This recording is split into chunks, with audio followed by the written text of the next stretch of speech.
ਵਾਹਿਗੁਰੂ ਜੀ ਕਾ ਖਾਲਸਾ ਵਾਹਿਗੁਰੂ ਜੀ ਕੀ ਫਤਿਹ। TV84 ਦੇ ਸਾਰੇ ਦਰਸ਼ਕ ਤੇ ਸਰੋਤੇ ਜਿਹੜੇ ਇਸ ਵਕਤ ਸਾਡੇ ਨਾਲ ਨਾਰਥ ਅਮਰੀਕਾ ਦੇ ਵਿੱਚੋਂ ਜੁੜੇ ਹੋਏ ਆ ਜਾਂ ਫਿਰ ਸੋਸ਼ਲ ਮੀਡੀਆ ਤੇ ਰਾਹੀਂ ਦੁਨੀਆ ਭਰ ਦੇ ਵਿੱਚ ਸਾਨੂੰ ਦੇਖ ਰਹੇ ਆ, ਮੈਂ ਅਮਰਵੀਰ ਸਿੰਘ ਅੱਜ TV84 ਦੇ ਇਸ ਗੁਫ਼ਤਗੂ ਪ੍ਰੋਗਰਾਮ ਦੇ ਵਿੱਚ ਆਪ ਸਭ ਦਾ ਤਹਿ ਦਿਲੋਂ ਸਵਾਗਤ ਕਰਦਾ। ਵੀਅਰਸ, ਅਸੀਂ ਭਾਰਤ ਦੇ ਵਿੱਚ ਜਿਹੜਾ ਇਸ ਵਕਤ ਹਿੰਦੂਤਵੀ ਨਿਜ਼ਾਮ ਦੇ ਅਧੀਨ ਘੱਟ ਗਿਣਤੀਆਂ ਤੇ ਜਿਹੜੇ ਜ਼ੁਲਮ ਹੋ ਰਹੇ ਆ ਉਹਦੇ ਬਾਰੇ ਹਮੇਸ਼ਾ ਇਸ ਸ਼ੋਅ ਦੇ ਵਿੱਚ ਜਿਹੜੀ ਹੈ ਵਿਚਾਰ ਚਰਚਾ ਹੈ ਉਹ ਕਰਦੇ ਹਾਂ। ਅੱਜ ਵਿਸ਼ੇਸ਼ ਕਰਕੇ ਸਿੱਖਾਂ ਦੇ ਨਾਲ ਸੰਬੰਧਿਤ ਇੱਕ ਜਿਹੜਾ ਇਸ਼ੂ ਮੱਧ ਪ੍ਰਦੇਸ਼ ਦੇ ਵਿੱਚੋਂ ਉੱਠ ਰਿਹਾ ਉਸ ਦੇ ਉੱਤੇ ਅੱਜ ਅਸੀਂ ਗੱਲਬਾਤ ਕਰਾਂਗੇ। ਇਹ ਸਾਰੇ ਪਾਰਟ ਦੇ ਵਿੱਚ ਜਿਹੜਾ ਮੱਧ ਪ੍ਰਦੇਸ਼ ਦੇ ਵਿੱਚ ਸਿਓਪੁਰ ਡਿਸਟ੍ਰਿਕਟ ਹੈਗਾ, ਅੱਜ ਤੋਂ ਤਕਰੀਬਨ 15 ਕੁ ਦਿਨ ਪਹਿਲਾਂ ਉੱਥੇ ਦੇ ਜਿਹੜੇ SDM ਤੇ ਜਿਹੜੇ ਲੋਕਲ ਅਧਿਕਾਰੀ ਨੇ ਉੱਥੇ ਉਹਨਾਂ ਨੇ ਜਿਹੜੇ ਉੱਥੇ ਸਿੱਖ ਪਰਿਵਾਰ ਵਸਦੇ ਆ ਉਹਨਾਂ ਦੀ ਫਸਲ ਤਬਾਹ ਕਰ ਦਿੱਤੀ ਹੈ ਤੇ ਉਹਨਾਂ ਦੇ ਜਿਹੜੇ ਘਰ ਨੇ ਉਹਨਾਂ ਨੂੰ ਤਹਿਸ ਨਹਿਸ ਕਰ ਦਿੱਤਾ ਹੈ, ਬੁਲਡੋਜ਼ ਕਰ ਦਿੱਤਾ ਹੈ ਉਸ ਸਾਰੇ ਪਾਰਟ ਨੂੰ, ਇਹ ਕਹਿ ਕੇ ਉਹ ਬਿਊਟੀਫਿਕੇਸ਼ਨ ਦੇ ਨਾਂ ਥੱਲੇ ਹੋਵੇ ਜਾਂ ਇਲੀਗਲ ਆਕੂਪੇਸ਼ਨ ਦੇ ਨਾਂ ਥੱਲੇ ਹੋਵੇ। ਜਦਕਿ ਜਿਹੜਾ ਦੂਜਾ ਪੱਖ ਹੈ, ਜਿਹੜੇ ਸਿੱਖ ਉੱਥੇ ਵਸਦੇ ਆ ਜਿਨ੍ਹਾਂ ਦੀ ਗਿਣਤੀ ਤਕਰੀਬਨ 500 ਦੇ ਲਗਭਗ ਹੈਗੀ ਹੈ, ਜਿਹੜੇ ਸਾਰੇ ਪਾਰਟ ਦੇ ਨਾਲ ਜਿਨ੍ਹਾਂ ਨੂੰ ਨੁਕਸਾਨ ਪਹੁੰਚਿਆ, ਉਹਨਾਂ ਦਾ ਕਹਿਣਾ ਹੈ ਕਿ ਲੇਟ 90s ਦੇ ਵਿੱਚ 90ਵਿਆਂ ਦੇ ਵਿੱਚ ਉਹਨਾਂ ਨੇ ਇਹ ਜਿਹੜੀ ਜ਼ਮੀਨ ਹੈ ਖਰੀਦੀ ਹੈ, ਜਿਹਦੇ ਕਾਗਜ਼ਾਤ ਵੀ ਉਹਨਾਂ ਦੇ ਕੋਲ ਮੌਜੂਦ ਨੇ ਤੇ ਇਹ ਉੱਥੇ ਉਹ ਲੀਗਲ ਤੌਰ ਤੇ ਕਾਨੂੰਨੀ ਤੌਰ ਤੇ ਉਹਨਾਂ ਦਾ ਰਹਿਣ ਦਾ ਜਿਹੜਾ ਹੱਕ ਹੈ ਉਹ ਹੈ। ਤੇ ਬੀਤੀ ਕੱਲ ਜਦੋਂ ਅਸੀਂ ਦੇਖਦੇ ਹਾਂ ਪੰਜਾਬ ਦੇ ਮੁੱਖ ਮੰਤਰੀ ਕੈਪਟਨ ਅਮਰਿੰਦਰ ਹੋਰਾਂ ਨੇ ਵੀ ਮੱਧ ਪ੍ਰਦੇਸ਼ ਦੇ ਮੁੱਖ ਮੰਤਰੀ ਨੂੰ ਜਿਹੜੀ ਹੈ ਚਿੱਠੀ ਲਿਖ ਕੇ ਫੋਨ ਤੇ ਗੱਲ ਕਰਕੇ ਉਹਨਾਂ ਦੇ ਨਾਲ ਇਸ ਮਾਮਲੇ ਦੇ ਉੱਤੇ ਰਾਬਤਾ ਕਾਇਮ ਕੀਤਾ ਤੇ ਇਸ ਗੱਲ ਦੀ ਮੰਗ ਕੀਤੀ ਹੈ ਕਿ ਸਿੱਖਾਂ ਦੀ ਉੱਥੇ ਦੇ ਵਾਸਤੇ ਜਿਹੜੇ ਵਸਨੀਕ ਸਿੱਖ ਹੈਗੇ ਆ ਉਹਨਾਂ ਦੀ ਸੁਰੱਖਿਆ ਜਿਹੜੀ ਹੈ ਉਹ ਯਕੀਨੀ ਬਣਾਈ ਜਾਵੇ। ਪਰ ਇੱਦਾਂ ਦੀਆਂ ਜਿਹੜੀਆਂ ਘਟਨਾਵਾਂ ਨੇ ਇਹ ਇੱਕ ਇੱਕ ਨਾ ਹੋ ਕੇ ਜੇ ਇਹਨੂੰ ਇੱਕ ਲੜੀ ਦੇ ਤਹਿਤ ਦੇਖਿਆ ਜਾਵੇ ਤਾਂ ਬੜੀ ਲੰਬੀ ਲਿਸਟ ਸਾਡੇ ਸਾਹਮਣੇ ਬਣਦੀ ਆ। ਉਹ ਗੁਰਦੁਆਰਾ ਸਾਹਿਬਾਨਾਂ ਦੇ ਢੱਠਣ ਦੀਆਂ ਘਟਨਾਵਾਂ ਤੋਂ ਲੈ ਕੇ ਗੁਰਦੁਆਰਾ ਗਿਆਨ ਗੋਦੜੀ ਹੋਵੇ, ਰੀਸੈਂਟਲੀ ਅਸੀਂ ਦੇਖਿਆ ਉੜੀਸਾ ਦੇ ਵਿੱਚ ਜਗਨਨਾਥਪੁਰੀ ਦੇ ਵਿੱਚ ਮੰਗੂ ਮੱਠ ਦੀ ਘਟਨਾ ਸਾਡੇ ਸਾਹਮਣੇ ਹੋਵੇ, ਫਿਰ ਹੁਣ ਇੱਥੇ ਜਿਹੜੀ ਇਹ ਸਿੱਖ ਪਰਿਵਾਰ ਹੈਗੇ ਆ 100 ਦੇ ਕਰੀਬ, ਇਹਨਾਂ ਨੂੰ ਕਿਵੇਂ ਉਹਨਾਂ ਦੇ ਘਰਾਂ ਤੋਂ ਉਹਨਾਂ ਦੀਆਂ ਜ਼ਮੀਨਾਂ ਤੋਂ ਖਦੇੜਿਆ ਜਾ ਰਿਹਾ ਹੈ ਤੇ ਉਹ ਅੱਜ ਜਿਹੜੇ ਹੈਗੇ ਆ ਉਹ ਇਨਸਾਫ ਦੀ ਉਮੀਦ ਲਾਈ ਬੈਠੇ ਆ ਤੇ ਇੱਕ ਹਿਸਾਬ ਨਾਲ ਹੱਥ ਅੱਡੀ ਬੈਠੇ ਆ ਕਿ ਅਸੀਂ ਹੁਣ ਕੀ ਕਰੀਏ। ਸੋ ਇਹਨਾਂ ਹਾਲਾਤਾਂ ਦੇ ਵਿੱਚ ਜਿੱਥੇ ਭਾਰਤ ਦੇ ਵਿੱਚ ਇਹ ਹਾਲਾਤ ਬਣੇ ਹੋਏ ਆ ਜਾਂ ਓਵਰਆਲ ਇਹ ਸਾਰੇ ਪਾਰਟ ਤੇ ਅਸੀਂ ਅੱਜ ਵਿਚਾਰ ਚਰਚਾ ਕਰਾਂਗੇ। ਸਾਡੇ ਨਾਲ ਹਰਜਾਪ ਸਿੰਘ ਜਾਫੀ ਇਸ ਵਕਤ ਇੰਡੀਅਨੈਪੋਲਿਸ ਇੰਡੀਆਨਾ ਤੋਂ ਸਾਡੇ ਨਾਲ ਬਣੇ ਹੋਏ ਆ। ਆਓ ਉਹਨਾਂ ਨਾਲ ਮਿਲ ਕੇ ਅੱਜ ਦੀ ਇਸ ਵਿਚਾਰ ਚਰਚਾ ਦੀ ਸ਼ੁਰੂਆਤ ਕਰਦੇ ਹਾਂ। ਭਾਈ ਸਾਹਿਬ, ਤੁਹਾਡਾ ਸਵਾਗਤ ਹੈ ਜੀ। ਵਾਹਿਗੁਰੂ ਜੀ ਕਾ ਖਾਲਸਾ ਵਾਹਿਗੁਰੂ ਜੀ ਕੀ ਫਤਿਹ ਜੀ। ਹਾਂਜੀ ਵੀਰ ਜੀ, ਵਾਹਿਗੁਰੂ ਜੀ ਕਾ ਖਾਲਸਾ ਵਾਹਿਗੁਰੂ ਜੀ ਕੀ ਫਤਿਹ। ਤੇ TV84 ਨੂੰ ਸੁਣਨ ਵਾਲੇ ਸਾਰੇ ਸਰੋਤੇ ਵੀ ਫਤਿਹ ਪ੍ਰਵਾਨ ਕਰਨ ਜੀ। ਭਾਈ ਸਾਹਿਬ, ਕੀ ਕਹਿਣਾ ਚਾਹੋਗੇ ਜਿਹੜੀ ਇਹ ਘਟਨਾ ਸਾਡੇ ਸਾਹਮਣੇ ਆਈ ਹੈ, ਹੁਣ ਮੀਡੀਆ ਦੇ ਵਿੱਚ ਵੀ ਆ ਰਿਹਾ ਹੈ, ਗੱਲ ਇਸ ਲੈਵਲ ਤੱਕ ਪਹੁੰਚ ਚੁੱਕੀ ਹੈ ਕਿ ਹੁਣ ਈਵਨ ਕਮੇਟੀਆਂ ਵੀ ਬਣਦੀਆਂ ਨੇ, ਹਮੇਸ਼ਾ ਇਹ ਪਾਰਟ ਦੇਖਿਆ ਜਾਂਦਾ ਹੈ। ਕਿਵੇਂ ਦੇਖਦੇ ਹੋ ਇਸ ਸਾਰੇ ਨੂੰ? ਹੁਣ ਕੈਪਟਨ ਅਮਰਿੰਦਰ ਸਿੰਘ ਵੀ ਮੱਧ ਪ੍ਰਦੇਸ਼ ਦੇ ਮੁੱਖ ਮੰਤਰੀ ਤੱਕ ਪਹੁੰਚ ਕਰ ਰਹੇ ਆ, ਪਰ ਉੱਥੇ ਜਿਹੜੇ ਗਰਾਊਂਡ ਲੈਵਲ ਤੇ ਹਾਲਾਤ ਨੇ, ਤਸਵੀਰਾਂ ਸਾਡੇ ਸਾਹਮਣੇ ਨੇ, ਸਾਡੇ ਜਿਹੜੇ ਦਰਸ਼ਕ ਹੈਗੇ ਆ ਉਹ ਸਕਰੀਨ ਦੇ ਉੱਤੇ ਤਸਵੀਰਾਂ ਵੀ ਜਿਹੜੀਆਂ ਨੇ ਉਹ ਇਸ ਸ਼ੋਅ ਦੇ ਦੌਰਾਨ ਦੇਖਣਗੇ ਕਿ ਕਿਵੇਂ ਉਹ ਜਿਹੜੇ ਪਰਿਵਾਰ ਹੈਗੇ ਆ ਉਹਨਾਂ ਨੂੰ ਉਹਨਾਂ ਦੇ ਘਰਾਂ ਤੋਂ ਖਦੇੜਿਆ ਜਾ ਰਿਹਾ ਹੈ। ਜੀ ਅਮਰਵੀਰ ਭਾਜੀ, ਵੇਖੋ ਇਹ ਪਹਿਲੀ ਵਾਰ ਨਹੀਂ ਹੋ ਰਿਹਾ ਤੇ ਪਹਿਲੀ ਵਾਰੀ ਪੰਜਾਬ ਦੇ ਕਿਸੇ ਵੀ ਮੁੱਖ ਮੰਤਰੀ ਨੇ ਇਹ ਫਾਰਮੈਲਿਟੀ ਨਹੀਂ ਪੂਰੀ ਕੀਤੀ ਹੋਣੀ ਕਿ ਕਿਸੇ ਸਟੇਟ ਨੂੰ ਜਿੱਥੇ ਸਿੱਖਾਂ ਨੂੰ ਉਜਾੜਿਆ ਜਾ ਰਿਹਾ ਹੋਵੇ। ਅੱਜ ਇਹ ਸਿੱਖਾਂ ਨੂੰ ਮੰਨਣਾ ਪਊਗਾ ਕਿ ਭਾਰਤ ਦੇ ਬਾਹਰ ਸਿੱਖਾਂ ਦੀ ਕੀ ਹਾਲਾਤ ਨੇ। ਮੱਧ ਪ੍ਰਦੇਸ਼ ਇਹ ਸਿਓਪੁਰ ਜਿਹੜੀ ਡਿਸਟ੍ਰਿਕਟ ਆ ਤੇ ਇਹ ਇੱਥੇ ਜਿਹੜੇ ਘੱਟੋ ਘੱਟ ਵੀ 500 ਤੋਂ ਵੱਧ ਦੇ ਸਾਰੇ ਏਰੀਏ ਦੇ ਵਿੱਚ ਫੈਮਿਲੀ ਦੱਸੀਆਂ ਜਾਂਦੀਆਂ। 100 ਪਰਿਵਾਰਾਂ ਨੂੰ ਉਜਾੜਨ ਦੀ ਤਿਆਰੀ ਜਿਹੜੀ ਕੀਤੀ ਆ ਤੇ 10 ਜਿਹੜੇ ਘਰ ਆ ਉਹ ਇਹਨਾਂ ਨੇ ਬਿਲਕੁਲ ਹੀ ਉੱਥੇ ਤੋੜ ਦਿੱਤੇ ਬਿਨਾਂ ਕਿਸੇ ਨੋਟਿਸ ਦੇ। ਤੇ ਇਹ ਛੋਟੀ ਮੋਟੀ ਘਟਨਾ ਨਹੀਂ ਹੈ, ਇਹ ਇੱਕ ਵੱਡਾ ਸਿੱਖ ਜਗਤ ਨੂੰ ਸੁਨੇਹਾ ਆ ਕਿ ਤੁਸੀਂ ਇਸ ਹਿੰਦੁਸਤਾਨ ਦੇ ਵਿੱਚ ਗੁਲਾਮ ਸੀ, ਤੁਸੀਂ ਹਿੰਦੁਸਤਾਨੀ ਰਹਿਮੋ ਕਰਮ ਤੇ ਰਹਿ ਰਹੇ ਹੋ। ਇਹ ਜਦੋਂ ਵੀ ਚਾਹਣ ਤੁਹਾਨੂੰ ਉਜਾੜ ਦੇਣ। ਇਸ ਤੋਂ ਪਹਿਲਾਂ ਵੀ ਜੇਕਰ ਗੁਜਰਾਤ ਦੇ ਵਿੱਚ ਵੇਖਿਆ ਜਾਵੇ, ਜਦੋਂ ਉੱਥੇ ਧਰਤੀ ਨੂੰ ਆਬਾਦ ਕਰਨ ਦੀ ਲੋੜ ਸੀ, ਉਸ ਵੇਲੇ ਲਾਲ ਸ਼ਾਸਤਰੀ ਬਹਾਦਰ ਵਰਗੇ ਸਿੱਖਾਂ ਨੂੰ ਲਿਜਾਂਦੇ ਨੇ ਕਿ ਇਹ ਹਾਰਡ ਵਰਕਰ ਨੇ, ਪਰ ਸਮਾਂ ਆਉਣ ਤੇ ਜਦੋਂ ਫਸਲਾਂ ਉਪਜਾਊ ਹੋ ਜਾਂਦੀਆਂ ਤੇ ਫਿਰ ਸਿੱਖਾਂ ਨੂੰ ਉੱਥੋਂ ਉਜਾੜ ਦਿੱਤਾ ਜਾਂਦਾ। ਸੋ ਇਹੋ ਹੀ ਸੀਨ ਜਿਹੜਾ ਆ ਇਹ ਇਸ ਮੱਧ ਪ੍ਰਦੇਸ਼ ਦੇ ਵਿੱਚ ਵੀ ਜਿਹੜਾ ਇਹ ਕਹਿਰਾਲ ਤਹਿਸੀਲ ਦੇ ਵਿੱਚ ਇਹੋ ਹੀ ਸੀਨ ਇੱਥੇ ਆ। ਜਦੋਂ ਉੱਥੋਂ ਇਹ ਸਿੱਖ ਗਏ ਨੇ ਮਿਹਨਤਕਸ਼, ਇਹ ਸਾਡੇ ਬਲੱਡ ਦੇ ਵਿੱਚ ਆ ਗਏ। ਅਸੀਂ ਕਹਿੰਦੇ ਵੀ ਅੱਡੀ ਮਾਰ ਕੇ ਧਰਤੀ ਚੋਂ ਸੋਨਾ ਕੱਢਣ ਵਾਲੇ ਲੋਕ ਆ। ਤੇ ਇਹ ਜੰਗਲ ਉਜਾੜ ਸਿੱਖਾਂ ਨੇ ਸਵਾਰੇ, ਤੇ ਅੱਜ 20 ਸਾਲ ਬਾਅਦ ਲੋਕਲ ਗੁੰਡੇ ਜੋ ਸਿੱਖਾਂ ਨੂੰ ਪਰੇਸ਼ਾਨ ਕਰਨਾ ਸ਼ੁਰੂ ਕਰਦੇ ਆ। ਤੇ ਅੱਜ ਇਹ ਟਾਈਮ ਆਉਂਦਾ ਕਿ ਉੱਥੋਂ ਦੀ ਤਹਿਸੀਲਦਾਰ ਤੇ SDM ਸਿੱਖਾਂ ਨੂੰ ਇਹ ਧਮਕੀ ਦਿੱਤੀ ਜਾਂਦੀ ਆ ਕਿ ਤੁਸੀਂ ਦੰਗਈ ਹੋ, ਤੁਸੀਂ ਅੱਤਵਾਦੀ ਹੋ, ਤੁਹਾਨੂੰ ਅਸੀਂ 84 ਦੇ ਵਿੱਚ ਇੱਥੋਂ ਭਜਾਇਆ ਸੀ, ਤੁਸੀਂ ਮੁੜ ਕੇ ਫਿਰ ਆ ਗਏ। ਸੋ ਇਹ ਗੱਲ ਬਹੁਤ ਸਾਨੂੰ ਸੋਚਣ ਵਾਲੀ ਆ ਕਿ ਸਾਡੇ ਲਈ ਇਸ ਹਿੰਦੂਤਵਾ, ਇਸ ਨਾਜੀ ਸਿਸਟਮ ਦੇ ਵਿੱਚ ਉਹਨਾਂ ਦੀ ਥਿੰਕਿੰਗ ਸਾਡੇ ਲਈ ਕੀ ਆ। ਸੋ ਇਹ ਬਹੁਤ ਗੰਭੀਰਤਾ ਦੇ ਨਾਲ ਸਾਡੇ ਲਈ ਲੈਣ ਦੀ ਗੱਲ ਆ। ਜਿਸ ਗੰਭੀਰਤਾ ਦੇ ਨਾਲ ਲੈਣ ਦੀ ਲੋੜ ਸੀ, ਮੇਰੇ ਖਿਆਲ ਦੇ ਵਿੱਚ ਉਸ ਤਰ੍ਹਾਂ ਨਹੀਂ ਲਈ ਗਈ। ਸਾਨੂੰ ਇਹਦੇ ਉੱਤੇ ਹੋਰ ਬਹੁਤ ਵਿਚਾਰ ਚਰਚਾਵਾਂ ਦੀ ਲੋੜ ਆ। ਸਾਡੇ ਸਿੱਖ ਲੀਡਰਸ਼ਿਪ ਨੂੰ, ਸਾਡੇ ਆਗੂਆਂ ਨੂੰ ਇਸ ਪ੍ਰਤੀ ਗੰਭੀਰ ਹੋਣ ਦੀ ਲੋੜ ਆ। ਅੱਜ ਹੀ ਭਾਰਤ ਦੇ ਵੱਖ-ਵੱਖ ਕੋਨਿਆਂ ਦੇ ਵਿੱਚ ਸਾਡੇ ਗੁਰੂ ਘਰ ਢਾਏ ਜਾ ਰਹੇ ਆ, ਸਾਡੇ ਸਿੱਖਾਂ ਦੀ ਜਾਨ ਤੇ ਬਣੀ ਹੋਈ ਆ। ਜੀ ਭਾਈ ਸਾਹਿਬ, ਜਿਵੇਂ ਤੁਸੀਂ ਇਹ ਸਾਰੇ ਪਾਰਟ ਦਾ ਜ਼ਿਕਰ ਕੀਤਾ, ਕੱਛ ਤੇ ਭੁਜ ਗੁਜਰਾਤ ਦੇ ਵਿੱਚ ਜਿਨ੍ਹਾਂ ਦਾ ਤੁਸੀਂ ਜ਼ਿਕਰ ਕੀਤਾ, ਉੱਥੇ 60,000 ਦੇ ਕਰੀਬ ਕਿਸਾਨਾਂ ਨੂੰ ਜਿਹੜਾ ਹੈ ਉਹਨਾਂ ਦੀਆਂ ਜ਼ਮੀਨਾਂ ਤੋਂ ਬੇਦਖਲ ਕੀਤਾ ਗਿਆ, ਜਿਹਦਾ ਕੋਰਟ ਗੁਜਰਾਤ ਹਾਈ ਕੋਰਟ ਵੱਲੋਂ ਜਿਹਦਾ ਫੈਸਲਾ ਸਿੱਖਾਂ ਦੇ ਹੱਕ ਵਿੱਚ ਕੀਤਾ ਗਿਆ, ਤੇ ਜਿਹੜੀ ਸਟੇਟ ਹੈ ਉਹ ਸੁਪਰੀਮ ਕੋਰਟ ਦੇ ਵਿੱਚ ਉਸ ਕੇਸ ਨੂੰ ਲੈ ਕੇ ਜਾਂਦੀ ਹੈ। ਉਸੇ ਲੀਹ ਦੇ ਉੱਤੇ ਚੱਲਦਿਆਂ ਅੱਜ ਜਿਹੜਾ ਇਹ ਮੱਧ ਪ੍ਰਦੇਸ਼ ਦੇ ਵਿੱਚ ਇਹ ਘਟਨਾ ਵਾਪਰੀ ਹੈ। 500 ਦੇ ਕਰੀਬ ਸਿੱਖਾਂ ਨੂੰ ਉਹਨਾਂ ਦੀਆਂ ਜ਼ਮੀਨਾਂ ਤੋਂ, ਘਰਾਂ ਤੋਂ ਬੇਦਖਲ ਕਰਨ ਦੀ ਤਿਆਰੀ ਹੈ। ਜਿਹੜੇ ਇਮੀਡੀਏਟ ਕੁਝ ਘਰ, ਜਿਵੇਂ ਤੁਸੀਂ 10 ਦੀ ਗਿਣਤੀ ਦੱਸੀ ਆ, ਉਹ ਢਾਹ ਦਿੱਤੇ ਗਏ ਆ ਆਲਰੇਡੀ ਬਿਨਾਂ ਕਿਸੇ ਨੋਟਿਸ ਦੇ ਉੱਤੋਂ। ਤੇ ਇੱਕ ਗੱਲ ਇਹ ਵੀ ਇੱਥੇ ਦੇਖਣ ਵਾਲੀ ਹੈ ਵੀ ਜਦੋਂ ਉਹ ਢਾਉਂਦੇ ਆ ਜਾਂ ਇਹ ਸਾਰੇ ਘਟਨਾਕ੍ਰਮ ਨੂੰ ਅੰਜਾਮ ਦਿੰਦੇ ਆ, ਤੇ ਜਿਹੜਾ ਲੋਕਲ SDM ਹੈ ਜਾਂ ਜਿਹੜਾ ਲੋਕਲ ਪ੍ਰਸ਼ਾਸਨ ਹੈ, ਤਾਂ ਉੱਥੋਂ ਦੀਆਂ ਜਿਹੜੀਆਂ ਗਰਾਊਂਡ ਰਿਪੋਰਟਸ ਨੇ ਉਹ ਇਹ ਦੱਸਦੀਆਂ ਨੇ। ਗੁਰਦੀਪ ਸਿੰਘ ਨਾਮ ਦੇ ਕਿਸਾਨ ਨੇ ਦੱਸਿਆ ਕਿ ਤਹਿਸੀਲਦਾਰ ਤੇ SDM ਸਾਨੂੰ ਇਹ ਕਹਿੰਦੇ ਆ ਵੀ 1984 ਦੇ ਵਿੱਚ ਅਸੀਂ ਤੁਹਾਨੂੰ ਇੱਥੋਂ ਭਜਾ ਦਿੱਤਾ ਸੀ, ਤੇ ਹੁਣ ਤੁਸੀਂ ਵਾਪਸ ਫੇਰ ਆ ਗਏ ਹੋ, ਤੇ ਵਾਪਸ ਅਸੀਂ ਤੁਹਾਡਾ ਹਸ਼ਰ ਜਿਹੜਾ ਹੈ ਉਹ ਉਹੀ ਕਰਨਾ। ਕਿਤੇ ਨਾ ਕਿਤੇ ਇਹ ਮਾਨਸਿਕਤਾ ਵੱਲ ਵੀ ਇਸ਼ਾਰਾ ਕਰਦਾ ਜਿਹੜੀ ਪ੍ਰਸ਼ਾਸਨ ਦੀ ਇਸ ਵਕਤ ਹੈ, ਜਿਹੜੀ ਸਾਨੂੰ ਸਾਹਮਣੇ ਨਜ਼ਰ ਆ ਰਹੀ ਹੈ। ਜੀ ਬਿਲਕੁਲ, ਇਹ ਤਾਂ ਅਸੀਂ ਵੇਖੀਏ ਕਿ ਜੇ 1984 ਦੇ ਵਿੱਚ ਇਹਨੇ ਭਜਾ ਦਿੱਤਾ ਸੀ, ਤਾਂ ਇਹ ਉਹ ਮਾਨਸਿਕਤਾ ਆ ਜਿਨ੍ਹਾਂ ਨੇ ਪੂਰੇ ਮੁਲਕ ਦੇ ਵਿੱਚ, ਪੂਰੇ ਹਿੰਦੁਸਤਾਨ ਦੇ ਵੱਖ-ਵੱਖ ਏਰੀਆ ਦੇ ਵਿੱਚ ਸਿੱਖਾਂ ਨੂੰ, ਜਿੱਥੇ ਵੀ ਸਿੱਖ ਰਹਿੰਦੇ ਸੀ, ਉਹਨਾਂ ਦੀਆਂ ਜ਼ਮੀਨਾਂ ਤੇ ਉਦੋਂ ਵੀ ਕਬਜ਼ੇ ਕੀਤੇ। ਉਦੋਂ ਵੀ ਸਿੱਖਾਂ ਨੂੰ ਉਹਨਾਂ ਦੇ ਘਰਾਂ ਦੇ ਵਿੱਚੋਂ ਕੱਢ ਕੇ ਮਾਰਿਆ ਗਿਆ, ਉਹਨਾਂ ਦੇ ਘਰਾਂ ਦੇ ਜ਼ਮੀਨਾਂ ਦੇ ਉੱਤੇ ਕਬਜ਼ੇ ਕੀਤੇ ਗਏ। ਤੇ ਤੁਸੀਂ ਏਦੋਂ ਵੱਡੀ ਜਹਾਨੀਅਤ ਕੀ ਦੇਖ ਸਕਦੇ ਹੋ ਕਿ ਜੇਕਰ SDM ਜਾਂ ਉਹਦੇ ਲੋਕਲ ਪ੍ਰਸ਼ਾਸਨ ਸਿੱਖਾਂ ਦੇ ਘਰ ਢਾਉਂਦਾ ਆ, ਤਾਂ ਉੱਥੋਂ ਦੇ ਲੋਕਲ ਜਿਹੜੇ ਗੁੰਡੇ ਨੇ ਉਹ ਸਿੱਖਾਂ ਦੀਆਂ ਫਸਲਾਂ ਪਾਉਂਦੇ ਨੇ, ਤੇ ਉਹ ਆ ਕੇ ਸਿੱਖਾਂ ਨੂੰ ਭੀੜ ਦੇ ਵਿੱਚ ਇਕੱਠੇ ਹੋ ਕੇ ਸਿੱਖਾਂ ਨੂੰ ਗਾਲਾਂ ਕੱਢਦੇ ਨੇ ਕਿ ਸਿੱਖਾਂ ਨੂੰ ਇੱਥੋਂ ਬਾਹਰ ਕੱਢੋ। ਤੇ ਸਿੱਖਾਂ ਦੀਆਂ ਫਸਲਾਂ ਪਾਉਣ ਦੀ ਤਾਂ ਕੋਈ ਗੱਲ ਨਹੀਂ ਰਹਿ ਜਾਂਦੀ। ਇਹ ਜਾਣੀ ਕਿ ਇਹ ਆ ਵੀ ਜਿਸ ਤੋਂ ਉਹਨਾਂ ਦੀ ਆਮਦਨ ਹੋਣੀ ਆ, ਜਿਸ ਚੀਜ਼ ਦੇ ਉੱਤੇ ਉਹਨਾਂ ਨੂੰ ਇੱਕ ਆਸ ਆ ਵੀ ਹਾਂ ਵੀ ਜਿਹੜਾ ਕਿਸਾਨ ਆ ਉਹਨੂੰ ਇਸ ਗੱਲ ਦੇ ਉੱਤੇ ਹੁੰਦੀ ਆ ਵੀ ਜਿਹੜੀ ਮੇਰੀ ਫਸਲ ਆਉਣੀ ਆ ਉਹਦੇ ਨਾਲ ਮੇਰਾ ਗੁਜ਼ਾਰਾ ਚੱਲਣਾ।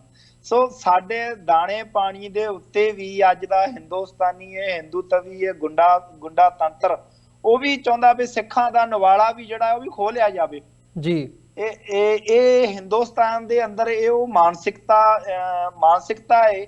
ਜਦੋਂ ਕਿਤੇ ਵੀ ਸਾਡੇ ਇਹਨਾਂ ਦੇ ਨਾਲ ਕਿਤੇ ਵੀ ਕੋਈ ਕੰਫਲਿਕਟ ਪਏ ਆ, ਇਹਨਾਂ ਨੇ ਸਾਡੀਆਂ ਧੀਆਂ ਭੈਣਾਂ ਵੱਲ ਨੂੰ ਨਿਗਾਹ ਚੱਕੀਆਂ ਨੇ। ਇਹੀ ਕੁਛ ਇੱਥੇ ਹੋਇਆ। ਸਾਰੀ ਰਾਤ ਇਹਨਾਂ ਵਿੱਚੋਂ ਇੱਕ ਪਰਿਵਾਰ, ਮੈਂ ਉਹਦਾ ਨਾਮ ਵਿਸਰ ਗਿਆ, ਉਹਦਾ ਕਹਿਣਾ ਵੀ ਅਸੀਂ ਸਾਰੀ ਰਾਤ ਠੰਡ ਵਿੱਚ ਬੈਠੇ ਰਹੇ। SDM ਅੱਗੇ ਉਹਨੇ ਰਿਕੁਐਸਟ ਕੀਤੀ, ਉੱਥੋਂ ਦੇ ਲੋਕਲ ਪ੍ਰਸ਼ਾਸਨ ਅੱਗੇ ਰਿਕੁਐਸਟ ਕੀਤੀ ਕਿ ਅਸੀਂ ਸਾਰੀ ਰਾਤ ਠੰਡ 'ਚ ਰਹਾਂਗੇ, ਪਰ ਉਹਨੇ ਆਪਣਾ ਫੁੱਲ ਨਿਰਦਈਪੁਣਾ ਦਿਖਾ ਲਿਆ। ਅੱਜ ਸ਼ਹੀਦ ਲਹਿਰਾਂ ਚੱਲਦੀਆਂ ਨੇ ਉਸ ਏਰੀਏ ਦੇ ਵਿੱਚ, ਸਾਰੇ ਠੰਡ ਦਾ ਮਾਹੌਲ ਹੈ ਪੂਰਾ, ਤੇ ਸਾਰਾ ਪਰਿਵਾਰ ਠੰਡ ਦੇ ਵਿੱਚ ਬੈਠ ਕੇ ਗੁਜ਼ਾਰਦਾ ਹੈ। ਤੇ ਇਸ ਤੋਂ ਵੱਡੀ ਕੀ ਗੱਲ ਹੋਣੀ ਆ? ਤੇ ਸਿੱਖ ਨੇ ਜਿਹੜੇ ਉਹ ਇਹਨਾਂ ਸਟੇਟਾਂ ਵਿੱਚ ਜਾ ਕੇ ਲੋਕਾਂ ਨੂੰ ਰਸਤਿਆਂ ਤੇ ਚੁੱਕ ਕੇ ਉਹਨਾਂ ਨੂੰ ਕੰਬਲ ਵੰਡਦੇ ਨੇ, ਤੇ ਇੱਕ ਪਾਸੇ ਸਾਰਾ ਹੀ ਇਲਾਕਾ ਤੇ ਸਾਰੇ ਹੀ ਉੱਥੋਂ ਦੀ ਉਹ ਭੀੜ, ਉਹ ਹਿੰਦੂਤਵੀ ਲੋਕ, ਉਹ ਹਿੰਦੂ ਮਾਈਂਡਸੈਟ ਜਿਹੜੇ ਉਹ ਸਿੱਖਾਂ ਦੇ ਉੱਤੇ, ਜੇ ਇਹਨੂੰ ਇਹਦੇ ਵਿੱਚ ਕੋਈ ਕਹਿਣਾ ਔਖਾ ਨਹੀਂ, ਤਸ਼ੱਦਦ ਕਰ ਰਹੇ ਨੇ। ਉਹਨਾਂ ਨੂੰ ਠੰਡ 'ਚ ਬਿਠਾ ਲਿਆ ਗਿਆ, ਉਹਨਾਂ ਦੀਆਂ ਜ਼ਮੀਨਾਂ ਵਾਹੀਆਂ ਗਈਆਂ, ਉਹਨਾਂ ਦੇ ਮੂੰਹ ਚੋਂ ਨਿਵਾਲਾ ਖੋਇਆ ਗਿਆ, ਤੇ ਉਹਨਾਂ ਦੇ ਘਰ-ਬਾਰ ਜਿਹੜਾ ਰਹਿਣ ਬਸੇਰਾ ਉਹ ਢਾਇਆ ਗਿਆ, ਬਿਲਕੁਲ ਪਲੈਨਿੰਗ ਦੇ ਨਾਲ। ਤੇ ਕਿ ਸਿੱਖਾਂ ਨੂੰ ਇੱਥੋਂ ਉਜਾੜਿਆ ਜਾਵੇ। ਜੀ ਬਿਲਕੁਲ। ਇਸ ਸਾਰੇ ਪਾਰਟ ਨੂੰ ਜਦੋਂ ਅਸੀਂ ਦੇਖਦੇ ਹਾਂ, ਤੁਸੀਂ ਜ਼ਿਕਰ ਗੁਰਦੁਆਰਾ ਸਾਹਿਬਾਨਾਂ ਦਾ ਵੀ ਕੀਤਾ, ਉਹਨਾਂ ਦਾ ਵੀ ਜ਼ਿਕਰ ਕਰਨਾ ਬਣਦਾ ਹੈ ਇਸ ਮਾਮਲੇ ਦੇ ਵਿੱਚ ਵੀ, ਜਿੱਥੇ ਸਿੱਖਾਂ ਦੇ ਘਰ ਢਾਹੇ ਜਾ ਰਹੇ ਆ। ਇਹ ਘਟਨਾ ਸਾਡੇ ਸਾਹਮਣੇ ਆਈ ਹੈ ਹੁਣ, ਤੇ ਇਹਦਾ ਹੀ ਜੇ ਪਿਛੋਕੜ ਇਹਦਾ ਜਾਂ ਥੋੜ੍ਹਾ ਜਿਹਾ ਪਿੱਛੇ ਜਾ ਕੇ ਦੇਖਣਾ ਹੋਵੇ ਤਾਂ ਗੁਰਦੁਆਰਾ ਗਿਆਨ ਗੋਦੜੀ ਹੋਵੇ, ਮੰਗੂ ਮੱਠ ਦੀ ਘਟਨਾ ਹਜੇ ਪਿਛਲੇ ਹਫ਼ਤਿਆਂ ਦੀ ਸਾਡੇ ਸਾਹਮਣੇ ਹੈ, ਕਿਵੇਂ ਉੱਥੇ ਜਿਹੜਾ ਬੁਲਡੋਜ਼ਰ ਹੈ ਉਹ ਚੜਾਇਆ ਗਿਆ ਤੇ ਸੁਪਰੀਮ ਕੋਰਟ ਵੱਲੋਂ ਹਾਲਾਂਕਿ ਸਟੇਟਸ ਕੋ ਬਣਾ ਕੇ ਰੱਖਣ ਦਾ ਜਿਹੜਾ ਨਿਰਦੇਸ਼ ਸੀ ਉਹ ਦਿੱਤਾ ਗਿਆ ਸੀ, ਪਰ ਉਸ ਹੁਕਮ ਨੂੰ, ਉਸ ਨਿਰਦੇਸ਼ ਨੂੰ ਨਜ਼ਰਅੰਦਾਜ਼ ਕਰਦਿਆਂ ਹੋਇਆਂ ਲੋਕਲ ਪ੍ਰਸ਼ਾਸਨ ਨੇ ਜਿਹੜਾ ਗੁਰਦੁਆਰਾ ਸਾਹਿਬ ਦੀ ਇਮਾਰਤ ਹੈ ਉਹ ਢਾਈ ਹੈ। ਸੋ ਇਸ ਮਾਮਲੇ ਨੂੰ ਜਦੋਂ ਅਸੀਂ ਦੇਖਦੇ ਹਾਂ ਤਾਂ ਕੀ ਸਮਝਦੇ ਹੋ ਕਿ ਜਿਹੜੇ ਹਾਲਾਤ ਇਸ ਵਕਤ ਬਣੇ ਹੋਏ ਆ ਭਾਰਤ ਦੇ ਵਿੱਚ, ਜਿੱਥੇ ਹਿੰਦੂਤਵੀ ਰਜੀਮ ਆਪਣਾ ਸਾਰਾ ਕੁਝ ਨੰਗਾ ਚਿੱਟਾ ਉਹ ਦਿਨ ਦਿਹਾੜੇ ਜੋ ਉਹਨਾਂ ਦੇ ਮਨ ਦੇ ਵਿੱਚ ਹੈਗਾ, ਹੁਣ ਬਿਨਾਂ ਕਿਸੇ ਲਕੋ ਦੇ, ਬਿਨਾਂ ਕੋਈ ਲਕੋ ਰੱਖਿਆ ਉਹ ਸਿੱਧਮ ਸਿੱਧਾ ਕਹਿ ਰਹੇ ਆ ਵੀ ਇੱਥੇ ਹਰ ਇੱਕ ਜਿਹੜਾ ਵਸਣ ਵਾਲਾ ਹੈ ਉਹ ਹਿੰਦੂ ਹੈ ਤੇ ਹਿੰਦੂਤਵਾ ਦੀ ਅਧੀਨਤਾ ਸਾਰਿਆਂ ਨੂੰ ਕਬੂਲਣੀ ਪੈਣੀ ਆ। ਜੀ ਜੀ ਬਿਲਕੁਲ। ਦੇਖੋ ਇੱਥੇ ਮੈਂ ਇੱਕ ਸੀਨ ਇਸ ਗੱਲ ਕਰਨ ਤੋਂ ਪਹਿਲਾਂ ਲਿਆਉਣਾ ਚਾਹੁੰਦਾ ਸਾਰਿਆਂ ਦੀ ਨਿਗਾਹ ਦੇ ਵਿੱਚ। ਇੱਥੇ ਜਦੋਂ ਵੀ ਸਿੱਖ ਦੀ ਕੋਈ ਗੱਲ ਆਉਂਦੀ ਆ, ਜਦੋਂ ਵੀ ਅਸੀਂ ਆਪਣੇ ਹੱਕ ਦੇ ਲਈ ਖੜਦੇ ਆ, ਬੇਸ਼ੱਕ ਉਹ ਇਹਨਾਂ ਵੱਲੋਂ ਜ਼ਬਰ ਕੀਤਾ ਜਾਂਦਾ, ਸਾਡੇ ਗੁਰਦੁਆਰੇ ਲਗਾਤਾਰ ਢਾਏ ਜਾ ਰਹੇ ਆ, ਇਹ 'ਚ ਕੋਈ ਸ਼ੱਕ ਨਹੀਂ। ਗਿਆਨ ਗੋਦੜੀ ਸਾਹਿਬ ਜਾਂ ਉਸ ਤੋਂ ਪਹਿਲਾਂ ਵੀ ਜਿਹੜੇ ਹੈਪਨ ਹੋਏ ਨੇ। ਤੇ 1984 ਦੀ ਹੀ ਜਦੋਂ ਗੱਲ ਕਰਦੇ ਆ ਤਾਂ ਇਹ ਗੱਲ ਸਾਨੂੰ ਸੋਚਣੀ ਚਾਹੀਦੀ ਆ ਕਿ ਉਸ ਵੇਲੇ ਵੀ ਹਿੰਦੂ ਭੀੜਾਂ ਦੇ ਵੱਲੋਂ ਸ਼੍ਰੀ ਗੁਰੂ ਗ੍ਰੰਥ ਸਾਹਿਬ ਜੀ ਜਿਹੜੇ ਆ ਗੁਰੂ ਘਰ ਦੇ ਵਿੱਚੋਂ ਚੱਕ ਕੇ ਚੁਰਾਹਿਆਂ ਦੇ ਵਿੱਚ ਲਿਆਏ ਜਾਂਦੇ ਆ। ਚੁਰਾਹਿਆਂ ਵਿੱਚ ਲਿਆਏ ਇਸ ਕਰਕੇ ਜਾਂਦੇ ਆ ਕਿ ਜਿਹੜੇ ਸਿੱਖ ਨੇ ਉਹ ਆਪਣੇ ਗੁਰੂ ਨੂੰ ਪ੍ਰੋਟੈਕਟ ਕਰਨ ਦੇ ਲਈ ਜਿਹੜੇ ਉਹ ਬਾਹਰ ਆਉਣਗੇ ਤੇ ਅਸੀਂ ਇਹਨਾਂ ਦਾ ਸ਼ਿਕਾਰ ਖੇਡਾਂਗੇ।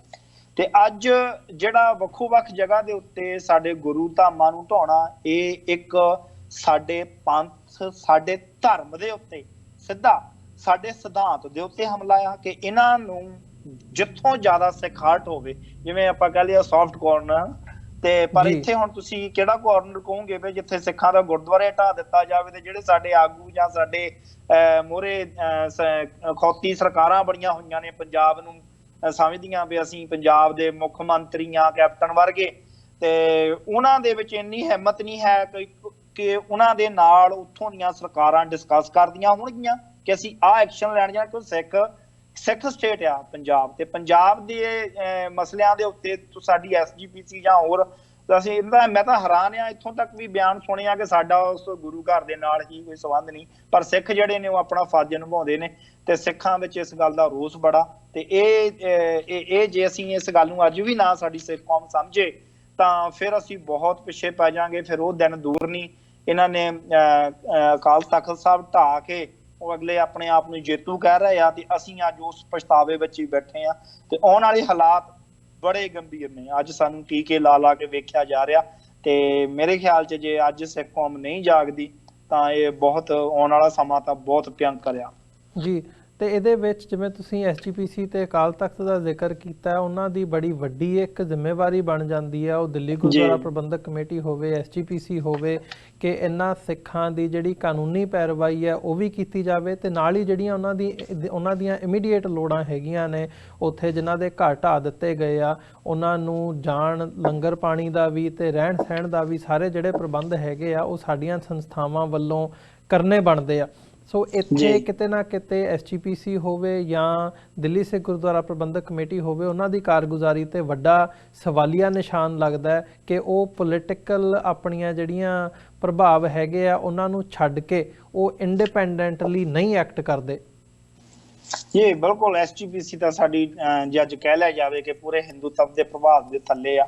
ਜੋ ਕੁਝ ਵੀ ਉਹਨਾਂ ਨੂੰ ਦਿੱਲੀ ਤੋਂ ਹੁਕਮ ਆਉਂਦਾ ਉਹ ਉਸ ਹਿਸਾਬ ਦੇ ਨਾਲ ਹੀ ਚੱਲਦੇ ਆ। ਨਾਗਪੁਰੀਆਂ ਦੇ ਨਾਲ ਇਹਨਾਂ ਦੀ ਸਾਂਝ ਆ। ਤੇ ਜੇਕਰ ਇਹ ਸਾਡੇ ਲਈ ਬੜੀ ਅਫਸੋਸ ਦੀ ਗੱਲ ਆ, ਜਿਹੜੀ ਸਾਡੇ ਕੋਲ ਇੱਕ ਸੁਪਰੀਮ ਪਾਵਰ ਆ ਸਾਡੀ, ਅਸੀਂ ਆਪਣੇ ਤਖਤ ਨੂੰ ਦਿੱਲੀ ਦੇ ਤਖਤ ਤੋਂ ਉੱਚਾ ਮੰਨਦੇ ਆ ਤੇ ਇਹ ਉਹ ਤਖਤ ਆ ਜਿਹਦੇ ਹੁਕਮ ਦੇ ਉੱਤੇ ਸਿੰਘ ਜਿਹੜਾ ਆ ਉਹ ਦਿੱਲੀ ਦੇ ਕਿੰਗਰੇ ਢਾਉਣ ਨੂੰ ਤਿਆਰ ਨੇ।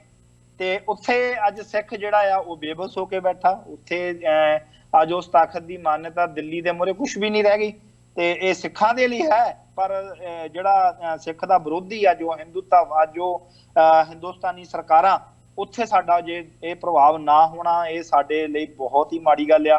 ਇਹ ਅਕਾਲ ਤਖਤ ਸਾਹਿਬ ਦੇ ਜਥੇਦਾਰ ਨੂੰ ਜਾਂ ਇਸ SGPC ਨੂੰ ਇਹਦੇ ਖਿਲਾਫ ਬੜੇ ਐਕਸ਼ਨ ਲੈਣ ਦੀ ਲੋੜ ਸੀ। ਉੱਥੋਂ ਦੀਆਂ ਲੋਕਲ ਕਮੇਟੀਆਂ ਵੀ ਹੋਣਗੀਆਂ, ਪਰ ਜੇ ਦੇਖਿਆ ਜਾਵੇ ਸਿਰਫ ਫਾਰਮੈਲਿਟੀ ਹੈ ਜੀ, ਫਾਰਮੈਲਿਟੀ ਹੀ ਇੱਕ ਪੂਰੀ ਕੀਤੀ ਜਾਂਦੀ ਹੈ। ਜੇਕਰ ਇਹਨਾਂ ਦੇ ਵਿੱਚ ਕੁਝ ਹੁੰਦਾ ਤਾਂ ਇਸ ਤੋਂ ਪਹਿਲਾਂ ਵੀ ਸਾਡੇ ਗੁਰੂ ਘਰਾਂ ਨੂੰ ਹੱਥ ਲਾਏ ਗਏ ਆ, ਗੁਰੂ ਘਰ ਢਾਏ ਗਏ ਆ। ਗੁਰੂ ਸਾਹਿਬ ਇੱਕ ਜਿਹੜਾ ਆਈ ਥਿੰਕ ਸ਼ਿਲੌਂਗ ਜਾਂ ਇੱਥੇ ਜੀ ਬਿਲਕੁਲ ਗੁਰਦੁਆਰਾ ਡਾਂਗਮਾਰ, ਹਾਂ ਡਾਂਗਮਾਰ ਦੀ ਗੱਲ ਆ, ਕੋਈ ਐਕਸ਼ਨ ਨਹੀਂ, ਕੋਈ ਕੁਝ ਨਹੀਂ, ਤੇ ਸਿੱਖ ਬੇਬਸ ਬੈਠੇ ਨੇ, ਤਰਸਦੇ ਨੇ। ਹਾਂਜੀ, ਤੇ ਆਈ ਥਿੰਕ ਵੀ ਅੱਜ ਸਿੱਖ ਜਿਹੜਾ ਉਹ ਬੇਬਸ ਆ। ਸਾਡੀਆਂ ਸੰਸਥਾਵਾਂ ਜਿਹੜੀਆਂ ਨੇ ਉਹ ਹਿੰਦੂਤਵਾ ਨਾਗਪੁਰੀ ਪ੍ਰਭਾਵ ਦੇ ਥੱਲੇ ਆ ਜੀ। ਤੇ ਇਸ ਦੇ ਵਿੱਚ ਜੇ ਇੱਕ ਹੋਰ ਇਨਸੀਡੈਂਟ ਜਿਹਦਾ ਇੱਥੇ ਜ਼ਿਕਰ ਰੈਲੇਵੈਂਟ ਬਣਦਾ, ਮੈਂ ਸਮਝਦਾ, ਨਨਕਾਣਾ ਸਾਹਿਬ ਦੇ ਵਿੱਚ ਜਿਹੜੀ ਹੁੱਲੜਬਾਜ਼ੀ ਦੀ ਘਟਨਾ ਪਿਛਲੇ ਦਿਨਾਂ ਦੇ ਵਿੱਚ ਸਾਡੇ ਸਾਹਮਣੇ ਆਈ ਹੈ, ਉਹਦੇ ਉੱਤੇ ਪਾਕਿਸਤਾਨ ਵੱਲੋਂ ਜਿਵੇਂ ਐਕਟ ਕੀਤਾ ਗਿਆ ਉਹ ਸਾਡੇ ਸਾਹਮਣੇ ਆ। ਉਸ ਬੰਦੇ ਦੇ ਉੱਤੇ ਕੇਸ ਵੀ ਰਜਿਸਟਰ ਹੋਇਆ, ਉਹਨੂੰ ਜੇਲ੍ਹੀਂ ਵੀ ਡੱਕਿਆ ਗਿਆ। ਤੇ ਨਾਲ ਹੀ ਜਦੋਂ ਅਸੀਂ ਕੰਪੈਰੀਜ਼ਨ ਕਰਕੇ ਦੇਖਦੇ ਹਾਂ ਵੀ ਇੱਕ ਪਾਸੇ ਸਿੱਖ ਪਾਕਿਸਤਾਨ ਦੇ ਵਿੱਚ ਵਸਦੇ ਆ ਤੇ ਇੱਕ ਪਾਸੇ ਹੁਣ ਜਿਹੜੇ ਭਾਰਤ ਦੇ ਵਿੱਚ ਹਾਲਾਤ ਬਣੇ ਹੋਏ ਆ, ਦੋਵਾਂ ਦਾ ਕੰਪੈਰੀਜ਼ਨ ਕਿਵੇਂ ਕਰਦੇ ਹੋ? ਕਿਉਂਕਿ ਜਦੋਂ ਇਹ ਘਟਨਾ ਵਾਪਰੀ ਹੈ ਤਾਂ ਇਹ ਗੱਲ ਸਾਡੀ ਕੌਮ ਦੇ ਵਿੱਚ, ਸਾਡੇ ਲੋਕਾਂ ਦੇ ਵਿੱਚ ਬੜੇ ਵੱਡੇ ਲੈਵਲ ਤੇ ਉੱਠੀ ਹੈ ਕਿ ਸਿੱਖ ਨਾ ਤਾਂ ਭਾਰਤ ਦੇ ਵਿੱਚ ਸੁਰੱਖਿਅਤ ਨੇ ਅਤੇ ਨਾ ਹੀ ਪਾਕਿਸਤਾਨ ਦੇ ਵਿੱਚ। ਜੀ ਜੀ ਜੀ, ਵੈਸੇ ਇਹਦੇ ਜਦੋਂ ਇਹ ਗੱਲ ਆਉਂਦੀ ਆ, ਇਹ ਗੱਲ ਇਵੇਂ ਸੀ ਕਿ ਸਿੱਖਾਂ ਦੇ ਵਿੱਚ ਵੱਡੀ ਆਸ ਪਾਕਿਸਤਾਨ ਵੱਲ ਸੀ ਕਿ ਉੱਥੋਂ ਸਾਨੂੰ ਨਿਆਂ ਮਿਲੂਗਾ। ਜੇ ਆਪਾਂ ਆਲ ਓਵਰ ਅੱਜ ਸੋਸ਼ਲ ਮੀਡੀਆ ਦੇ ਉੱਤੇ ਵੇਖ ਸਕਦੇ ਹਾਂ ਲੋਕਾਂ ਦਾ ਜੋ ਰਿਐਕਟ ਆ, ਉਹਦੇ ਅੰਦਰ ਇਹ ਗੱਲ ਤਾਂ ਵੇਖ ਸਕਦੇ ਹਾਂ ਵੀ ਸਿੱਖਾਂ ਨੂੰ ਉੱਥੋਂ ਆਸ ਸੀ, ਨਾਲ ਹੀ ਨਾਲ ਇਹ ਗੱਲ ਆਉਣੀ ਸ਼ੁਰੂ ਹੋ ਗਈ ਸੀ ਕਿ ਪਾਕਿਸਤਾਨ ਸਾਨੂੰ ਇਸ ਗੱਲ ਤੋਂ ਨਿਰਾਸ਼ ਨਹੀਂ ਕਰੂਗਾ। ਪਰ ਦੂਜੇ ਪਾਸੇ ਜੇ ਉਸ ਚੀਜ਼ ਨੂੰ ਲਿਆ ਜਾਵੇ ਹਿੰਦੁਸਤਾਨ ਦੇ ਵਿੱਚ, ਹਿੰਦੂਤਵ ਦੇ ਵਿੱਚ, ਇਹ ਅਸੀਂ ਵੇਖੀਏ ਕਿ ਅੱਜ ਸਿੱਖਾਂ ਨੂੰ ਦੇਖਣ ਦਾ ਬਣਦਾ, ਜਦੋਂ ਕੋਈ ਪਾਕਿਸਤਾਨ ਦੇ ਵਿੱਚ ਜੇਕਰ ਇਹੋ ਜਿਹੀ ਘਟਨਾ ਹੁੰਦੀ ਆ ਤਾਂ ਹਿੰਦੁਸਤਾਨ ਦੇ ਵਿੱਚ ਇੱਕ ਖੁਸ਼ੀ ਦੀ ਲਹਿਰ ਹੁੰਦੀ ਆ। ਹਿੰਦੁਸਤਾਨੀ ਮੀਡੀਆ ਦਾ ਪ੍ਰੈਜ਼ੈਂਟ ਕਰਨ ਦਾ ਵੱਲ ਵੇਖੋ, ਉਹਨਾਂ ਦੀ ਇੱਕ ਆਈਡੀਓਲੋਜੀ ਹੁੰਦੀ ਆ ਕਿ ਸਿੱਖਾਂ ਅੱਜ ਸਾਨੂੰ ਮੌਕਾ ਮਿਲ ਗਿਆ ਕਿ ਅਸੀਂ ਕਿਵੇਂ ਸਿੱਖਾਂ ਨੂੰ ਮੁਸਲਮਾਨ ਦੇ ਖਿਲਾਫ ਜਿਹੜਾ ਉਹ ਕਿਵੇਂ ਇਹਨਾਂ ਨੂੰ ਅਸੀਂ ਉਹਨਾਂ ਦੇ ਖਿਲਾਫ ਭੜਕਾ ਸਕਦੇ ਹਾਂ। ਤੇ ਇਹਦੇ ਵਿੱਚ ਕੋਈ ਸ਼ੱਕ ਨਹੀਂ, ਸੇਮ ਟਾਈਮ ਜਿੰਨੀਆਂ ਵੀ ਪਾਕਿਸਤਾਨ ਦੀਆਂ ਜਥੇਬੰਦੀਆਂ ਨੇ ਜਾਂ ਜਿੰਨੇ ਵੀ ਆ ਮੁਸਲਿਮ ਆਗੂ ਨੇ, ਉਹਨਾਂ ਨੇ ਇਹਦੇ ਉੱਤੇ ਐਕਸ਼ਨ ਲਿਆ, ਸਿੱਖਾਂ ਦੇ ਨਾਲ ਆਪਣੀ ਹਮਦਰਦੀ ਪ੍ਰਗਟ ਕੀਤੀ ਆ। ਗਵਰਨਮੈਂਟ ਨੇ ਇਹਦੇ ਉੱਤੇ ਐਕਸ਼ਨ ਲਿਆ ਤੇ ਉਸ ਵਿਅਕਤੀ ਦੇ ਉੱਤੇ ਜਿਹੜੀਆਂ ਬਣਦੀਆਂ ਧਾਰਾਵਾਂ ਸੀ ਉਹ ਲਾ ਕੇ ਉਹਨੂੰ ਅੰਦਰ ਸੱਟਿਆ। ਪਰ ਦੂਸਰੇ ਪਾਸੇ ਜਦੋਂ ਅਸੀਂ ਮੀਡੀਆ ਦਾ ਹਾਲ ਦੇਖਦੇ ਹਾਂ, ਜਾਂ ਜਿਵੇਂ ਆਪਾਂ ਪਹਿਲਾਂ ਗੱਲ ਕੀਤੀ ਕਿ ਸਿੱਖਾਂ ਦੀਆਂ ਸੋ ਕਾਲ ਦੇ ਜਿਹੜੇ ਬਣੇ ਹੋਏ ਨੇ ਆਗੂ ਮਨਜਿੰਦਰ ਸਿਰਸੇ ਵਰਗੇ, ਉਹ ਕਿਵੇਂ ਹਿੰਦੁਸਤਾਨ ਦੇ ਅੱਗੇ ਪੂਛ ਹਿਲਾਉਂਦੇ ਨੇ, ਕਿਵੇਂ ਆਪਣੇ ਆਕਾਵਾਂ ਨੂੰ ਖੁਸ਼ ਕਰਨ ਦੇ ਲਈ, ਜਿਵੇਂ ਡਾਕਟਰ ਸਾਹਿਬ ਕਹਿੰਦੇ ਹੁੰਦੇ ਆ ਵੀ ਇਹ ਦਿੱਲੀ ਦੇ ਦੁਮਛੱਲੇ, ਤਾਂ ਉਹ ਕਿਵੇਂ ਪ੍ਰੋਟੈਸਟ ਕਰਕੇ ਸਵਾਦ ਲੈ ਰਹੇ ਨੇ ਤੇ ਆਪਣੇ ਹਿੰਦੂਤਵੀ ਆਕਾਵਾਂ ਨੂੰ ਖੁਸ਼ ਕਰ ਰਹੇ ਨੇ। ਕਿ ਜੇਕਰ ਸਿੱਖ ਬੱਚੀ ਦੀ ਵੀ ਗੱਲ ਸੀ, ਉਹਦੇ ਵਿੱਚ ਵੀ ਇਹ ਮਨਜਿੰਦਰ ਸਿਰਸੇ ਵਰਗਿਆਂ ਜਾਂ ਇਹਨਾਂ ਦੇ ਕੋਲੋਂ ਇਹੀ ਕੁਝ ਮਿਲਿਆ ਸੀ, ਜਿਹਦੇ ਵਿੱਚ ਸਿਰਫ ਤੇ ਸਿਰਫ ਸਿੱਖਾਂ ਦੇ ਮਸਲੇ ਦੇ ਉੱਤੇ ਆਪਣਾ ਆਨੰਦ ਲੈ ਰਹੇ ਸੀ, ਪਰ ਸਿੱਖਾਂ ਨੂੰ ਇਹ ਚਾਹ ਰਹੇ ਸੀ ਤੇ ਇੱਕ ਆਪਣੇ ਹਿੰਦੂਤਵੀ ਭਾਗਵਿਆਂ ਨੂੰ ਖੁਸ਼ ਕਰ ਰਹੇ ਸੀ। ਜਦ ਕਿ ਜੇ ਦੇਖਿਆ ਜਾਵੇ ਇਹਨਾਂ ਦੀ ਕੀ ਭੂਮਿਕਾ ਹੈ ਅੱਜ ਮੱਧ ਪ੍ਰਦੇਸ਼ ਦੇ ਸੰਬੰਧਿਤ ਇਹਨਾਂ ਪਰਿਵਾਰਾਂ ਦੇ ਲਈ, ਕੋਈ ਭੂਮਿਕਾ ਨਹੀਂ। ਜੇਕਰ ਡਾਂਗਮਾਰ ਗੁਰੂ ਘਰ ਨਾਲ ਸੰਬੰਧਿਤ ਲਈ ਜਾਵੇ, ਕੋਈ ਭੂਮਿਕਾ ਨਹੀਂ। ਇਹ ਕਦੀ ਵੀ ਪ੍ਰੋਟੈਸਟ ਨਹੀਂ ਕਰਨਗੇ, ਕਦੀ ਵੀ ਹੱਕ ਚ ਆ ਕੇ ਨਿੱਤਰਨਗੇ ਨਹੀਂ। ਇਹ ਸਿਰਫ ਇੱਕ ਹਿੰਦੁਸਤਾਨੀ ਹਿੰਦੂ ਹਕੂਮਤ ਜਾਂ ਇਹ ਹਿੰਦੂਤਵੀ ਇਹਨਾਂ ਗੁਲਾਮਾਂ ਦੇ ਵਿੱਚ ਸਿੱਖਾਂ ਦੇ ਮਸਲਿਆਂ ਨੂੰ ਲੈ ਕੇ ਸਿਰਫ ਇੱਕ ਸਵਾਦ ਲਿਆ ਜਾਂਦਾ, ਉਸ ਤੋਂ ਬਾਅਦ ਕੁਝ ਵੀ ਨਹੀਂ ਹੈਗਾ ਜੀ। ਇਹ ਇੱਕ ਬੜਾ ਵੈਲਿਡ ਪੁਆਇੰਟ ਹੈ ਵੀ ਜਿੱਥੇ ਪਾਕਿਸਤਾਨ ਦੇ ਵਿੱਚ ਕੋਈ ਘਟਨਾਕ੍ਰਮ ਇੱਦਾਂ ਦਾ ਵਾਪਰਦਾ, ਉੱਥੇ ਭਾਵੇਂ ਉਹ ਅਕਾਲੀ ਆਗੂ ਹੋਣ, ਸਾਡੇ ਆਗੂ ਹੋਣ, ਸਾਡੀਆਂ ਸੰਸਥਾਵਾਂ ਹੋਣ, ਉਹ ਕਿਵੇਂ ਉਧਰ ਨੂੰ ਪਾਕਿਸਤਾਨ ਦੀਆਂ ਅਥਾਰਟੀਜ਼ ਨੂੰ ਸਵਾਲ ਕਰਦੀਆਂ ਨੇ ਜਾਂ ਪ੍ਰੋਟੈਸਟ ਕਰਦੀਆਂ ਨੇ ਉਹਨਾਂ ਦੇ ਖਿਲਾਫ। ਪਰ ਉਹੀ ਕੁਝ ਜਦੋਂ ਭਾਰਤ ਦੇ ਵਿੱਚ ਵਾਪਰਦਾ, ਉਹ ਗੁਰਦੁਆਰਾ ਗਿਆਨ ਗੋਦੜੀ ਹੋਵੇ, ਮੰਗੂ ਮੱਠ ਹੋਵੇ ਜਾਂ ਅੱਜ ਮੱਧ ਪ੍ਰਦੇਸ਼ ਦੀ ਘਟਨਾ ਹੋਵੇ, ਇੱਥੇ ਆ ਕੇ ਉਹ ਗੱਲ ਮਹਿਜ਼ ਬਿਆਨਬਾਜ਼ੀ ਤੱਕ ਸੀਮਤ ਰਹਿ ਜਾਂਦੀ ਹੈ, ਉਹਦੇ ਤੋਂ ਵੱਧ ਕੁਝ ਵੀ ਨਹੀਂ ਨਜ਼ਰ ਆਉਂਦਾ। ਇਹ ਸਾਨੂੰ ਕੌਮੀ ਤੌਰ ਤੇ ਸਮਝਣ ਦੀ ਲੋੜ ਹੈ। ਪਰ ਇਹਦੇ ਵਿੱਚ ਜਿਹੜਾ ਭਾਰਤ ਦਾ ਰਿਐਕਸ਼ਨ ਸੀ ਉਹਨੂੰ ਕਿਵੇਂ ਤੁਸੀਂ ਦੇਖਦੇ ਹੋ? ਇੰਡੀਆ ਦਾ ਸਟੇਟ ਲੈਵਲ ਤੋਂ ਜਿਹੜਾ ਰਿਐਕਸ਼ਨ ਸੀ, ਇੰਡੀਆ ਦੀ ਐਕਸਟਰਨਲ ਅਫੇਅਰਸ ਮਿਨਿਸਟਰੀ ਇੱਕਦਮ ਰਿਐਕਟ ਕਰਦੀ ਹੈ ਤੇ ਪਾਕਿਸਤਾਨ ਨੂੰ ਕਹਿੰਦੀ ਹੈ ਕਿ ਤੁਸੀਂ ਜੀ ਸਿੱਖਾਂ ਦੀ ਪ੍ਰੋਟੈਕਸ਼ਨ ਉੱਥੇ ਹੋਣੀ ਚਾਹੀਦੀ ਹੈ ਨਨਕਾਣਾ ਸਾਹਿਬ ਦੇ ਵਿੱਚ, ਤੇ ਇਹ ਸਾਰੇ ਪਾਰਟ ਨੂੰ ਉਹ ਚੁੱਕਦੇ ਆ। ਪਰ ਉਹੀ ਗੱਲ ਜਦੋਂ ਭਾਰਤ ਦੇ ਵਿੱਚ ਘੱਟ ਗਿਣਤੀਆਂ ਦੇ ਹਵਾਲੇ ਨਾਲ ਜਾਂ ਵਿਸ਼ੇਸ਼ ਕਰਕੇ ਸਿੱਖਾਂ ਦੇ ਹਵਾਲੇ ਨਾਲ ਐਕਟ ਕਰਨ ਦੀ ਆਉਂਦੀ ਹੈ ਤਾਂ ਉਹ ਜਿਹੜੀ ਸ਼ਿੱਦਤ ਹੈ ਜਾਂ ਉਹ ਜਿਹੜਾ ਐਕਸ਼ਨ ਹੈ ਉਹ ਨਹੀਂ ਨਜ਼ਰ ਆਉਂਦਾ। ਜੀ ਵੀ ਇਹਦੇ ਵਿੱਚ ਤਾਂ ਇਹੀ ਸੀ ਵੀ ਜਿਹੜਾ ਹਿੰਦੁਸਤਾਨ ਵੱਲੋਂ ਇਸ ਮਸਲੇ ਨੂੰ ਲੈ ਕੇ ਰਿਐਕਸ਼ਨ ਆਪਣੇ ਆਪ ਨੂੰ ਵਰਲਡ ਲੈਵਲ ਤੇ ਉੱਤੇ ਪ੍ਰੂਵ ਕਰਨਾ ਕਿ ਅੱਜ ਜੇ ਦੇਖਿਆ ਜਾਵੇ ਜੋ ਮਾਹੌਲ ਆ ਭਾਰਤ ਦੇ ਵਿੱਚ ਉਹਦੇ ਵਿੱਚ ਘੱਟ ਗਿਣਤੀਆਂ ਖੁੱਲ ਕੇ ਜਿਹੜੀਆਂ ਨੇ ਉਹ ਇਹਨਾਂ ਦੇ ਖਿਲਾਫ ਪ੍ਰੋਟੈਸਟ ਕਰ ਰਹੀਆਂ ਨੇ, ਚਾਹੇ ਸੀਏਆਰ ਕੇ ਧਰਮ ਦੇ ਆਧਾਰ ਦੇ ਉੱਤੇ ਕਾਨੂੰਨ ਲੈ ਕੇ ਆਉਣੇ ਜਿਨ੍ਹਾਂ ਦੇ ਵਿੱਚ ਘੱਟ ਗਿਣਤੀਆਂ ਦੇ ਉੱਤੇ ਜਾਂ ਮੁਸਲਮਾਨਾਂ ਦੇ ਉੱਤੇ ਜ਼ੁਲਮ ਸ਼ਰੇਆਮ ਤਸ਼ੱਦਦ ਆ, ਉਹਨਾਂ ਤੇ ਤਲਵਾਰ ਲਟਕਾਈ ਜਾਂਦੀ ਆ ਤੇ ਆਪਣੇ ਆਪ ਨੂੰ ਇਹ ਸਾਬਤ ਕੀਤਾ ਜਾ ਰਿਹਾ ਵੀ ਪਾਕਿਸਤਾਨ ਦੇ ਵਿੱਚ ਸਿੱਖ ਸੇਫ ਨਹੀਂ ਨੇ, ਪਾਕਿਸਤਾਨ ਦੇ ਵਿੱਚ ਘੱਟ ਗਿਣਤੀਆਂ ਸੇਫ ਨਹੀਂ ਆ। ਸੋ ਇਹ ਚੀਜ਼ ਦੇ ਲਈ ਇਹ ਇੱਕ ਸਿਰਫ ਪ੍ਰੋਪੋਗੰਡਾ ਕਰਦੇ ਨੇ। ਇਸ ਚੀਜ਼ ਲਈ ਇਹਨਾਂ ਦੇ ਸਾਡੇ ਵੀ ਜਿਹੜੇ ਬਣਾਏ ਹੋਏ ਸੋ ਕਾਲਡ ਆਗੂ ਨੇ ਉਹਨਾਂ ਨੇ ਵੀ ਇਹਨਾਂ ਦਾ ਸਾਥ ਦਿੱਤਾ ਤੇ ਜੇ ਵੇਖਿਆ ਜਾਵੇ ਤਾਂ ਅੱਜ ਉਹ ਐਕਸ਼ਨ ਲੈਂਦੇ ਨੇ ਜੇ ਅਪਰਾਧੀ ਦੇ ਜਿਹਨੇ ਵੀ ਇਹ ਕੁਝ ਕੀਤਾ। ਤੇ ਦੂਸਰੇ ਪਾਸੇ ਭਾਰਤ ਦੇ ਵਿੱਚ ਅੱਜ 28 ਸਾਲ ਹੋ ਗਏ, 28 ਸਾਲਾਂ ਬਾਅਦ ਕੇਸ ਦਾ ਫੈਸਲਾ ਆਇਆ ਮੋਹਾਲੀ ਦੀ CBI ਦੀ ਅਦਾਲਤ ਦੇ ਵਿੱਚੋਂ ਤੇ ਆਪਣੇ ਬਾਬਾ ਚਰਨ ਸਿੰਘ ਉਹਨਾਂ ਦੇ ਕੇਸ ਦੇ ਵਿੱਚ, ਤਾਂ ਉਹਦੇ ਵਿੱਚ ਵੀ ਕਿਸੇ ਨੂੰ 2 ਸਾਲ ਦੀ ਸਜ਼ਾ, ਕਿਸੇ ਨੂੰ 5 ਸਾਲ ਦੀ ਸਜ਼ਾ। 28 ਸਾਲ ਲੰਘ ਗਏ, ਵਿੱਚੋਂ 6 ਜਾਣੇ ਮੁੱਕ ਗਏ। ਕਿੰਨੇ ਤਸ਼ੱਦਦ ਕੀਤੇ ਗਏ, ਉੱਥੇ ਸਾਰਿਆਂ ਦੇ ਅੱਗੇ ਚੁੱਪ ਹੋ ਜਾਂਦੀ ਆ। ਇਹ ਭਾਰਤ ਦਾ ਨਿਆਂ ਆ, ਇਹ ਭਾਰਤ ਵਰਗਾ ਲੋਕਤੰਤਰਕ ਮੁਲਕ ਆ ਜਿੱਥੇ ਸਿਰਫ ਘੱਟ ਗਿਣਤੀਆਂ ਦੇ ਉੱਤੇ ਜ਼ੁਲਮ ਹੁੰਦੇ ਨੇ ਤੇ ਉਹਨਾਂ ਦੇ ਫੈਸਲੇ ਨਹੀਂ ਆਉਂਦੇ। ਨਿਆਂ ਲਈ ਅੱਜ ਤੱਕ ਸਿੱਖ ਤਰਸਦੇ ਨੇ ਤੇ ਦੂਸਰੇ ਪਾਸੇ ਇਹ ਆਪਣੇ ਗਲੋਂ ਇਹ ਸਿਰਫ ਸ਼ੋਅ ਅਪ ਇਹ ਕਰਦੇ ਨੇ ਬਲ ਤੇ ਕਿ ਨਾਲ ਦੇ ਗੁਆਂਢੀ ਮੁਲਕ ਦੇ ਵਿੱਚ ਆ ਕੁਝ ਹੋ ਰਿਹਾ। ਇਹ ਸਿਰਫ ਇਹਨਾਂ ਦਾ ਪ੍ਰੋਪੋਗੈਂਡਾ ਆ। ਜੀ ਭਾਈ ਸਾਹਿਬ, ਜਾਂਦੇ ਜਾਂਦੇ ਮੈਂ ਜ਼ਰੂਰ, ਜਿਵੇਂ ਕਸ਼ਮੀਰ ਦੇ ਵਿੱਚ ਜਦੋਂ ਇਹ ਸਾਰਾ ਘਟਨਾਕ੍ਰਮ ਧਾਰਾ 370 ਹਟਾਉਣ ਦਾ ਵਾਪਰਿਆ, ਉਹ ਤੋਂ ਬਾਅਦ ਕਿਵੇਂ ਸਿੱਖਾਂ ਨੇ ਮੁਸਲਮਾਨਾਂ ਦੀ ਜਾਂ ਕਸ਼ਮੀਰੀਆਂ ਦੀ ਮਦਦ ਦੇ ਵਿੱਚ ਸਿੱਖ ਨਿਤਰੇ ਆ, ਉਹਨਾਂ ਦੀ ਪ੍ਰੋਟੈਕਸ਼ਨ ਤੋਂ ਲੈ ਕੇ ਉਹਨਾਂ ਨੂੰ ਵਾਪਸ ਕਸ਼ਮੀਰ ਘਰਾਂ ਤੱਕ ਪਹੁੰਚਾਉਣ ਦਾ ਜਿਹੜਾ ਜ਼ਿੰਮਾ ਸੀ ਉਹ ਸਿੱਖਾਂ ਨੇ ਲਿਆ।